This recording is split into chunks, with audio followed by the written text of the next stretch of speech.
There are two main forms of analysis. We have fundamental analysis and technical analysis. Fundamental analysts focus on earnings, interest rates, the overall economic environment, market competition, and many other factors to determine what they call to be the fair value of an asset. When price is above fair value, you sell. When it's below, you buy.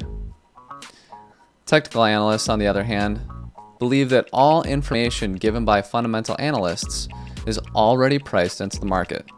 That is to say that you at home, by the time you hear the news, someone else has likely already traded with that information. They also assume that past trading activity can indicate future price movements. So, given that price found support here, why can't it find support at that price again in the future? People often criticize technical analysis as being a self-fulfilling prophecy, meaning that because all technical analysts in the entire world agree that this is support, well, that's actually what causes it to be support, not all the tools and analysis that go into it.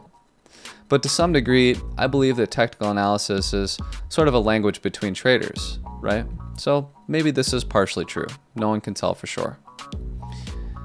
So the question is which one is better? And in my opinion, it's best to really have both in your back pocket, right?